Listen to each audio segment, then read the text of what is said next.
தாகம் தீர்த்தாபுரம் அரசு மேல்நிலைப்பள்ளியில் அருகாமையில் இருக்கிற ஊரெல்லாம் சேர்த்துக்கலாம். பூண்டியில் ஒரு ஸ்கூல் இருக்குது, மெட்ரிக் மேல்நிலைப்பள்ளி இருக்குது. அதே போல் ராயப்பனூரில் ஒரு மெட்ரிக் மேல்நிலைப்பள்ளி இருக்குது. அங்கே இருக்கிற மாணவர்கள் எல்லாமே சின்ன சேலம் போய் தான் அங்கே பரீட்சை எழுத வேண்டிய சூழல் இருக்குது.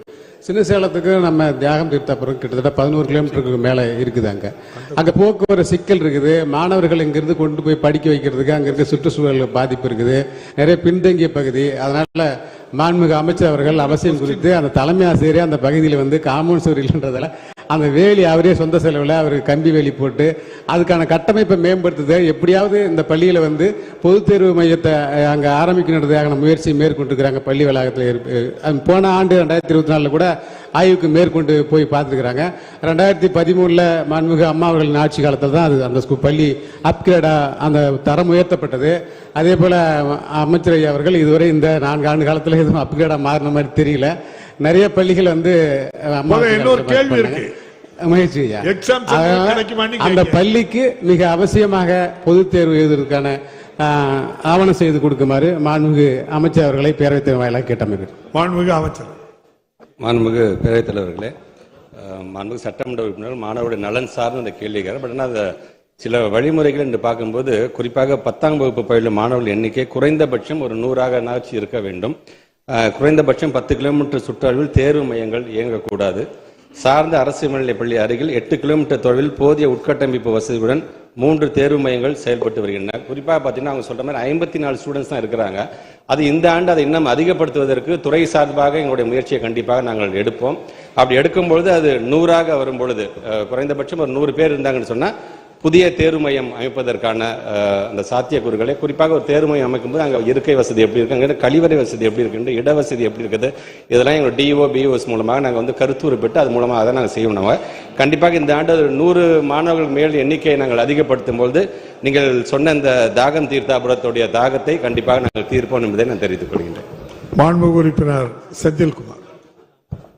மாண்புமிகு பேரவைத் தலைவர்களே, அரசு மேல்நிலைப்பள்ளி பெரிய சிறுவத்தூர் கள்ளக்குறிச்சி ஒன்றியம் பெரிய சிறுவத்தூர் மேல்நிலைப்பள்ளியில் கிட்டத்தட்ட 800 மாணவர்கள் அங்கே பயின்று வராங்க. அந்த 800 மாணவர்கள் பள்ளி வளாகம் பெரிய அளவில் இருக்குது. 8-9 ஏக்கர் உள்ள பள்ளி வளாகம். அந்த ஸ்கூலில் மாணவர்களுக்கு சுற்றுச்சுவர் தான் மிக முக்கிய காரணம். போன கூட்டத்தொடரிலையும் சுற்றுச்சுவர் அவசியம் குறித்து நான் சொல்லியிருந்தேன். குறிப்பாக கள்ளக்குறிச்சி தொகுதி ரொம்ப பள்ளின்றது பக்கத்திலேயே ஒரு 50 மீட்டர் தொலைவிலேயே ரயில்வே ட்ராக் அதில் இருக்குது. அதே போல் ஒரு 50 மீட்டர் தொலைவிலேயே குளம் இருக்குது, ஏரி இருக்குது, ஓடை இருக்குது. இது எல்லாமே அந்த மாணவர்கள் மிகப்பெரிய அந்த பகுதியில் இருக்கிற பெற்றோர் பேரண்ட்ஸ் ஆசிரியர்கள் கூட உள்ளிட்ட நிறைய பேர் ரொம்ப பெரிய அச்சத்தில் இருக்கிறாங்க. அது கூட ஒரு 1000 மீட்டர் தேவைப்படும் நினைக்கிறேன் சுற்றுச்சுவர். நான் சட்டமன்ற உறுப்பு மேம்பாட்டு இதில் கொடுக்கறதுக்கான முயற்சியை மேற்கொண்டு அது முடியல, என்னால் அது அவ்வளோ தூரம் கொடுக்க முடியாது. அது அந்த சுற்றுச்சுவர் இல்லாதால மாணவர்கள் இப்போ போன ஆண்டு நான் செய்திக்காக சொல்கிறேன், மாணவர்கள் போய் ரயில்வே ட்ராக்ல போய் கல்லெல்லாம் போய் வச்சுட்டு வந்தோடனே அந்த ரயில்வே ட்ராக்ல இது விளையாடுறது அந்த பகுதியில் இயல்பாக அந்த பகுதியில் விளையாடுவாங்க. அந்த ரயிலோட பிரச்சனை அந்த பள்ளிக்கு சுற்றுச்சுவர் வேணும். இது முக்கியமான கொஸ்டின் ஐயா. இது விளையாட்டா ஏற்படுற நிகழ்வுகள் ஒரு விபத்து ஏற்பட்டால் மட்டும்தான் அது பார்க்கப்படுகிறது. நான் விபத்து ஏற்பதற்கு முன்னாக இருக்கிற சிக்கல்களை உங்களிடத்தில் விவரித்து சொல்கிறேன். மாணவர்கள் அங்க போய் அந்த கல்லு வச்சு ரயில்வே ட்ராக்ல விளையாடுறான். நீங்க கல்லு வச்சு விளையாடுனாங்க, அதெல்லாம் சுற்றுச்சுவர் கட்டப்படுமான்னு கேட்கும். இல்ல பேரத்தலைவர்களே, ஒரு நிமிஷம் கேளுங்க, சொல்றது கேளுங்க. அந்த பள்ளியில ரயில்வே ட்ராக்ல இருந்து சேலத்துல இருந்து தலைமை ஆசிரியர் அழைத்து என்கொயரி கூப்பிட்டாங்க.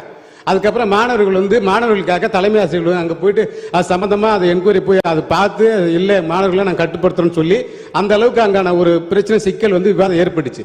அதனால சொல்றேன் சுற்றுச்சுவர் எவ்வளவு அவசியம் அந்த இடத்துலன்றதால சொல்றேன். நான் இது சாதாரணமா பையன் இருக்கிறதால கவனத்துக்கு கொண்டு வந்தாச்சு. அதுக்கு எக்ஸாம்பிள் சொல்லிட்டு அமைச்சர்கிட்ட பதில் வாங்க. மாண்புமிகு அமைச்சர் பதில் சொல்லுங்க. நீங்க அந்த ஸ்டூடெண்ட்ஸ் கல் எடுத்து வச்சாங்கிறதெல்லாம் அவை குறிப்பிலிருந்து நீக்கணும். அது அஃபென்ஸ், எவ்வளவு பெரிய குற்றம். இல்ல அதுக்கு அமைச்சர் பதில் சொல்லுவாங்க. உட்காருங்க அமைச்சர். மாண்புமிகு பேரவைத் தலைவர்களே, சட்டமன்ற உறுப்பினருடைய அந்த உண்மையான அந்த கன்சர்ன் இளம் கன்று பயம் அறியாது என்பது போல சில விளையாட்டுத்தனமாக இருக்கும்போது விபத்துக்காக ஆயிடக்கூடாது என்கின்ற எண்ணத்தில் அவர் எடுத்ததை சொல்லுகிறார். நம்முடைய மாண்புமிகு அமைச்சர் முத்துசாமி அவருடைய மானிய கோரிக்கையில் பேசும்போது சொன்னாங்க, தனியார் பள்ளிகள் சில இது பார்த்தீங்கன்னா காம்பவுண்ட்ஸ் ரொம்ப கம்மியாக, ஏரி பக்கத்தில் காம்பவுண்ட்ஸ் கம்மியாக இருக்கும்போது மாணவ செல்வங்க ஏதாச்சும் வெளியில் போய் விளையாடுறது போது அந்த மாதிரி ஏதாச்சும் ஒரு விபத்துக்கு உள்ளாகிறது. அதனால் அந்த காம்பன்சேட்டை அதிகப்படுத்தணும் என்று சொன்னால் அது போன்ற தனியார் பள்ளிகளுக்கு அங்கீகாரம் கொடுக்கலாம் என்று கூட அவர் சொல்லியிருக்கார். அது தனியார் பள்ளிக்கு மட்டுமல்ல, அரசு பள்ளியை சார்ந்திருக்க நாங்களும் அது கண்டிப்பாக அது ரொம்ப சென்சிட்டிவான விஷயம். அது கண்டிப்பாக நம்முடைய சட்டமன்ற உறுப்பினர் சொன்னபோது அது மாதிரி இருக்கின்ற பள்ளிக்கூடங்கள் எது எது நாங்கள் கண்டறிந்து அது ஏரி பக்கத்தில் இருந்தாலும் சரி அல்லது ரயில்வே ட்ராக் பக்கத்தில் இருந்தாலும் சரி அது உடனடியாக நாங்கள் கவனித்துக்கொள்ளும். கட்டமைப்பு என்று வரும்போது இப்போ நம்முடைய தொகுதியில் மட்டும் பார்த்தீங்கன்னா கிளாஸ் ரூம்ஸ் கிட்டத்தட்ட ஒரு 155 கிளாஸ் ரூம்ஸ், ஒரு 13 லேப்ஸ் அண்ட் டாய்லெட்ஸ் யூனிட்ஸ், ஒரு 4 யூனிட் நம்ம கட்டியிருக்கிறோம் நம்ம தொகுதியை பொறுத்த வரைக்கும்.